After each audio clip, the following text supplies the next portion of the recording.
ಅಣ್ಣ ಟ್ರೈಲರ್ ನಾವು ನೋಡಿದಾಗ ಲಾಸ್ಟ್ಲಿ KGF ಯಶ್ ಸರ್ ಅವ್ರ ಲುಕ್ಕಲ್ಲಿ ಅದು ನೋಡೋದಕ್ಕೆ ಫುಲ್ ಎಲ್ಲ ವಿಸಿಲ್ಲು ಚಾಮರಾಜಪೇಟೆಯಲ್ಲಿ ಅದು ನೋಡಿದಾಗ ನನಗೆ ಫೀಲ್ ಆಯಿತು. ಅಂದರೆ ಯಶ್ ಸರ್ ನಿಮಗೆ ಸಪೋರ್ಟಿವ್ ಆಗಿದ್ರಲ್ಲ, ಅದು ಆ ಸೀನ್ ನೋಡಿ ಏನಂದ್ರು ಯಶ್ ಸರ್? ಅವರು ಈ ಇದು ಬೊಂಬೆಗಳಿರ್ತಾವಲ್ಲ ಫೋನಲ್ಲಿ ಹಿಂಗೆ ಏನೋ ಸ್ಮೈಲಿಗಳ ಹಾಂ ಎಮೋಜಿಸ್ ಎಮೋಜಿಸು ಅದು ಜೋರಾಗಿ ನಕ್ಕಿದ್ರೆ ಹಿಂಗೆ ಕಣ್ಣಲ್ಲಿ ನೀರು ಬರ್ತದಲ್ಲ ಅದನ್ನು ಕಳಿಸಿದ್ರು. ಓಕೆ ನಾವು ಯಾವುದನ್ನು ಬೇಕು ಅಂತ ತುರ್ಕಿಲ್ಲ ಈ ಸಿನಿಮಾದಲ್ಲಿ. ಓಕೆ ಈಗೇನೇ ಬಂದ್ರು ಏನೋ ಎಲ್ಲ ಸ್ಪೂಫ್ ಮಾಡಿದಾನೆ ಆ ಥರದ್ದಿಲ್ಲ. ಇದು ಕತೆ ಒಳಗಡೆನೆ ಎಲ್ಲನೂ ಸೇರ್ಕೊಂಡಿರೋದು. ಯಾಕೆಂದ್ರೆ ಇದರಲ್ಲಿ ನಮ್ಮ ಹೀರೋಯಿನ್ ಕ್ಯಾರೆಕ್ಟರ್ ಬಂದ್ಬಿಟ್ಟು ಸಿನಿಮಾ ಹುಚ್ಚಿ, ಎಲ್ರದ್ದು ಫ್ಯಾನ್ಸು, ಸಿನಿಮಾ ಅಂದ್ರೆ ಕ್ರೇಜು ಆ ಥರದ ಇದ್ದಾಗ ಎಲ್ಲನೂ ನಿಮ್ಗೆ ಅದು ಈಗ ನಾನು ಹೇಳಿದ್ರು ಅಷ್ಟೊಂದು ಗೊತ್ತಾಗಲ್ಲ. ಸಿನಿಮಾ ನೋಡಿದಾಗ ಈ ಕರೆಕ್ಟ್ ಗುರು ಆಪ್ಟ್ ಆಗಿದೆ, ಕರೆಕ್ಟಾಗಿ ಹಾಕಿದ್ದಾರೆ ಅನ್ನೋ ಫೀಲ್ ಆಗುತ್ತೆ. ಓಕೆ, ಯಶ್ ಅವರು ನಿಮ್ಮ ಒಂದು ಬೆಳವಣಿಗೆಗೆ ಒಂದು ಏಣಿ ಅಂತಾನೆ ಹೇಳ್ಬೋದು.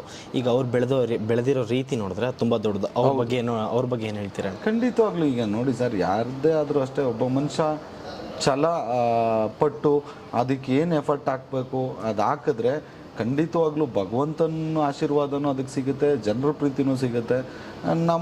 ನಾವು ಅಂದ್ಕೊಳ್ಳೋದು ಗಟ್ಟಿಯಾಗಿ ನಿಂತ್ಕೋಬೇಕು. ಅದ್ರ ಮಧ್ಯ ಎಲ್ಲರಿಗೂ ಎಲ್ಲ ಕೆಲಸದಲ್ಲೂ ಅಡೆತಡೆಗಳು, ಏಳು ಬೀಳುಗಳು ಇದ್ದೇ ಇರುತ್ತೆ. ಅದಕ್ಕೆ ಯಾವುದು ಕುಗ್ಗದೆ ಮುನ್ನುಗ್ಗಿದ್ರೆ ಯಶ್ ಅವ್ರ ಥರ